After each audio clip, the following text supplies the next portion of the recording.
Quem quiser fazer pergunta também para a Raluca, fique à vontade. Obrigado aí, o Oliveira. Se vocês quiserem saber um pouco sobre a minha trajetória na Goetia, tá? Pode me perguntar que eu posso pegar meu livro lá, só falando, Boa. tá? Quiser falar disso tá? também? Nossa, adoraria! É meu hiperfoco, cara. Não pergunte duas vezes, hein, que eu falo aqui. Fala um pouquinho pra gente, resumidamente, assim, como que a Goetia mudou sua vida, de alguma forma?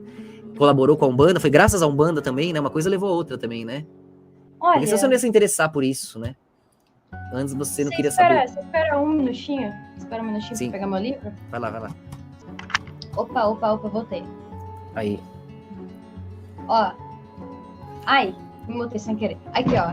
Esse aqui é meu livro da Goetia, tá vendo? Olha só. Tá em inglês? Então, é inglês. Porque assim, você sabe que quanto mais precioso é o conhecimento, mais difícil é de ser encontrado. E com certeza. Só tem um livro desse daqui e é em inglês. Entendeu? Ups. Cara, eu pesquisei bastante sobre a Goetia antes de comprar esse livro. E, assim, tem Goetia do Mr. Crowley, tem Goetia Salomônica. Essa daqui é Goetia Pathworking, que usa o mental. Então, assim, uma pessoa que tem mais controle mental, maior massa cinzenta, pratica sonho lúcido, meditação, esse daqui é o ideal. E é o método mais seguro também. Por isso eu comprei esse daqui, porque eu tenho muita facilidade com sonho lúcido. Gosto muito de meditação, essas coisas, sabe? E aí tem os exercícios aí?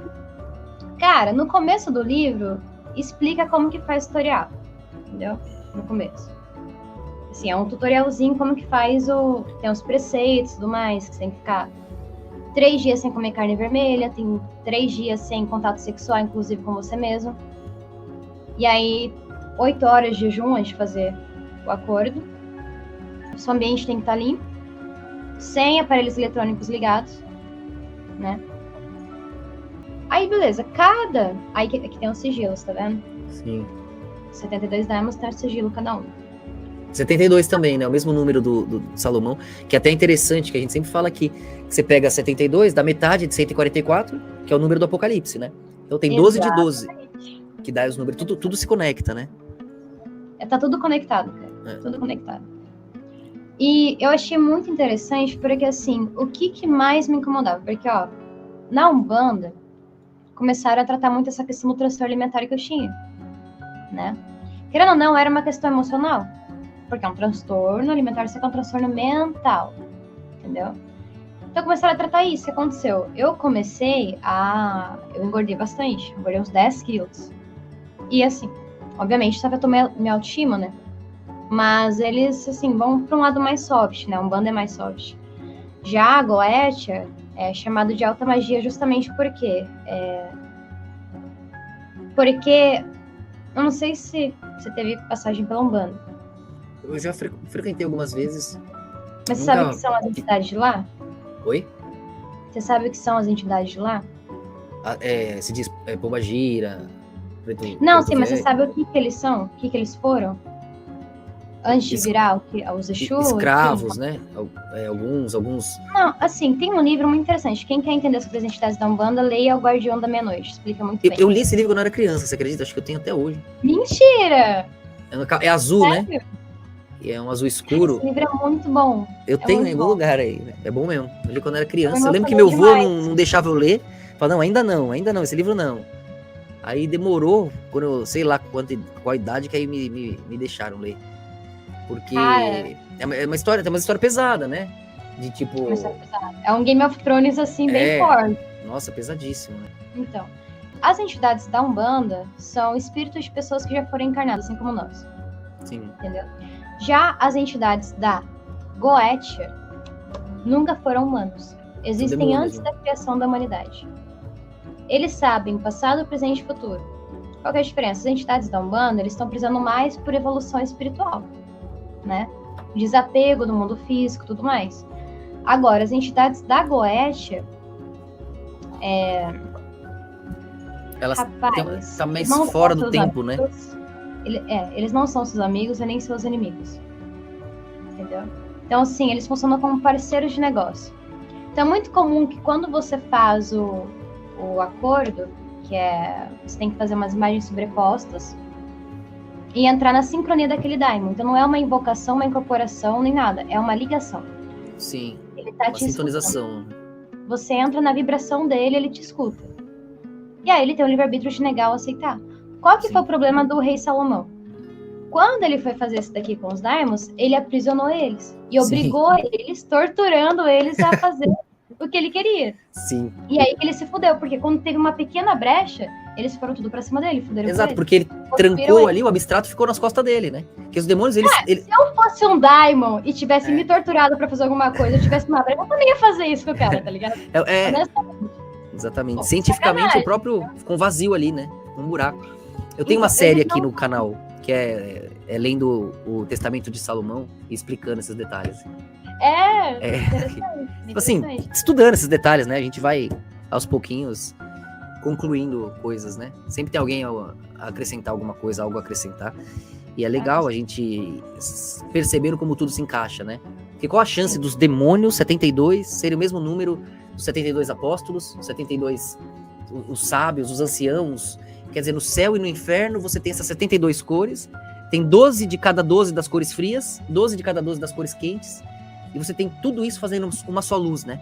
E essa luz que veio lá de cima, desses mais elevados, e caiu lá para ser o mais rebaixado, né? Essa história de Lúcifer, essa história e do Messias também. O pessoal, nossa, eu falo isso, eles ficam putos. Você tá comparando Jesus com Lúcifer. Mas, velho, Jesus não era rei. Não é a mesma coisa, ó. Jesus era a estrela mais elevada. Era o rei ali, ele era o Deus na terra. Foi pendurado numa cruz, foi pro inferno, cuspido, humilhado. Mesma coisa que com Lúcifer. Ele foi rejeitado pela religião, por acusar os religiosos. Igual Lúcifer. Por acusar os religiosos, ele foi morto, né? Acusam ele de se parecer com Deus, de querer ser Deus, de querer fazer diferente da religião, de ser rebelde. Acusam Jesus e Lúcifer disso. Os pecados ficam com quem? A culpa é de Satanás, mas Jesus que fica com os pecados. Ele leva pra ele. Então os pecados ficam com quem? Com Jesus ou com Lúcifer? Porque os caras falam os dois, e só faz sentido se for um. O alfa e o ômega, né? A capa violeta nele, que soma o vermelho e o azul, né? A própria cruz do paradoxo. Ele é odiado por Israel até hoje, pelos religiosos até hoje. Então, inclusive Jesus, se você pega a fonte ali, o ambiente real da coisa, você pega Israel, eles lá até hoje, eles que negaram Jesus, né? Eles mataram Jesus, eles não aceitam Jesus até hoje. Embora os crentes puxem o saco de Israel, Israel odeia Jesus, né? E como odeia Lúcifer, pra eles é a mesma coisa. É um acusador, é um chato lá, é uma... Isso pros cabalistas, né? Os estudiosos que se aprofundam ali, né? É claro, se você pegar o rabino na superfície, ele vai falar que Jesus era um rebelde, um doido, quando aceita que existiu, né? Mesmo que seja fato que Jesus existiu, fato histórico. Porque além de as cartas dos apóstolos serem consideradas históricas, porque foram enviadas para autoridades, trocadas por pessoas em pontos muito diferentes, você tem também as cartas de Paulo, né? No caso, que foram registradas. Você tem historiadores, daquela época, Flávio Joséfo. Mas é muito complicado Tácito. Quando os caras vão pegar ali as coisas e trancar na biblioteca do Vaticano e não distribuir pro pessoal. Aí a Bíblia pode ver cada, sei lá, a Testemunho de Jeová, aí tem a católica, aí tem a evangélica, cada um, eles vão lá e transformam o livro na vertente deles, entendeu? No que eles acreditam. E fala que os outros vão pro inferno, que é o pior. Eles ficam mudando o negócio, não é original, entendeu? Que nem na Bíblia diz, dos 144 mil, iam ter 12 mil de cada tribo. É Israel, então, tem que ser judeu. Os adventistas já falam que são eles. Vão ser 144 mil adventistas. Segundo a Ellen White, que o Testemunho de Jeová já pensa que são eles. Todo mundo pensa que esses 144 mil salvos centrais ali vão ser ele. O resto vai pro inferno, né? Sendo que, na verdade, tem toda uma conexão. Israel continua sendo Israel, embora negue Cristo. Eles vivem de Cristo até hoje. Imagina, se você tirar as nações cristãs, tirar Estados Unidos, Europa, todas essas nações que se tornaram poderosas através dessa coesão cristã, se tirar eles, Israel some também, né? Eles vivem desse poder, né? Até para explodir lá todo mundo e fazer toda aquela zona. E queira ou não, eles falam tanto de religião, mas batem recorde de aborto, de ateísmo, promiscuidade, toda a zona lá do Solo Santo é recorde, né? E a direita no Brasil não vê isso. A questão do aborto, o que você pensa sobre aborto? Eu sei que vocês têm uma visão mais aberta sobre isso. Eu acho que... Não, nem falei minha visão ainda, calma lá. Me comentaram, eu já meio que esperava. Mas eu acho que eu não sei também se agora com a espiritualidade pode ser que você vá revendo certas coisas. Mas eu acho que o aborto do jeito que você incentivando as crianças para entrarem na sexualidade, depois aborta como consequência, tipo assim, é um pouco injusto, é terrível, né? É covardia. Eu compreendo quando insistem sobre quando é abuso, quando envolve a vida da mãe. Existem casos que você compreende ali da onde a pessoa tá tirando aquela opção. Agora, quando é por prazer, eu não consigo entender. Tipo assim, a mulher é livre pra ter prazer e matar. Então, aí, ó, te peguei, eu concordo com você nessa parte. Tá vendo? Que bom. É isso, A né? pessoa fica ali transando pra caralho, tá ligado? Aí engravida por causa de que foi inconsequente. E vai botar com o nosso Aí imposto. Nossa. Com o nosso médico, entendeu? né? Porra. Não, porra. Não, agora, tipo assim, eu entendo em caso de estupro. Aí também. Aí. Dos 3 meses é um feto, aí não é uma Aí você consegue achar alguma coerência, né? Na ponto mas de a vista. questão da pessoa realmente, tipo assim, ficar... Cara, é muito simples, você não quer engravidar? Não transa. E fora isso ainda, a lei obriga ela, ou o cara, no caso, por exemplo, ela engravidou, ela transou com 1, 2, 3, 4. Ela não sabe quem é o pai. Ela não vai fazer DNA dos 3, 4. Ela vai simplesmente matar. E algum daqueles pais não quer perder o filho. Você vai matar meu filho, eu não tenho nem opção de impedir. E o contrário também é verdadeiro. O cara não quer ter o filho, então, já que é liberdade. Mas a mulher quer, aí o cara vai ser obrigado a ter o filho. E também fica esse paradoxo, né? De tipo assim, primeiro, ela não vai saber quem é o pai do aborto, que é muito errado, porque você não tem nem como saber se o pai concorda. Então já fica um assassinato do filho de alguém. E por outro lado, a mulher tá prejudicando a saúde dela, né? Ela tá, pra sempre vai gerar sequelas ali. E claro, acontece, a pessoa passou por aquilo, nesse mundo recomendando tudo que é de errado, a pessoa passou por uma coisa horrível, se arrependa e salve 2. Seu erro vai ser eternizado. Ainda bem que você errou. Graças ao seu erro, você salvou 2, 3, 4. Então o problema não é o erro em relação a nada. Porque o erro, ele enfatiza o acerto. O problema é não aprender com o erro. Exatamente. E às vezes fazer pior.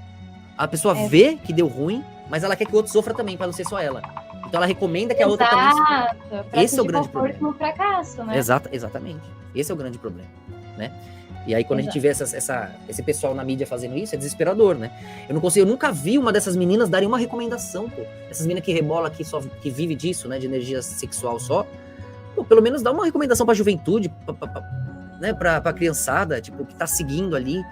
A mesma coisa acontece, às vezes, não sei se você tá acompanhando essa polêmica aí do Oruan, que estão querendo proibir até. Mas, a criançada chorando, se jogando no chão por ele, assim, uma palavra do cara, ele transforma vidas de tantas crianças. Ele vai transformar essas crianças em heróis ou em sofredores. Com 2 palavras que ele dá, muda pra sempre o coração de uma criança, porque você gira em torno daquilo, né? A infância é muito importante. E essas pessoas não se comprometem com isso. E agora tá chegando nesse oposto, que é aquilo que a gente falou, um extremo leva o outro. Eles investiram na liberdade, na putaria geral. Pra agora vir pro outro lado, investindo na repressão. Como a gente falou, cara, a questão da sexualidade não é liberdade.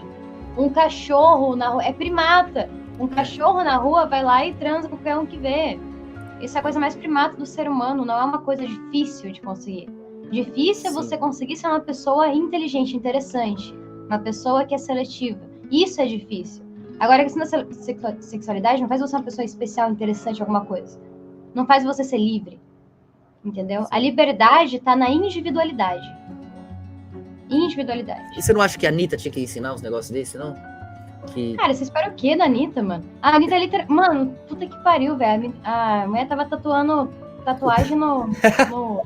Pois é, olha o que ela tá deixando de... Quer dizer, tanto poder que esse pessoal tem e não estão nem aí. Só mais lucro, que morra toda uma geração de adúlteras ela tá criando, uma geração de decepção, de um atropelando o outro.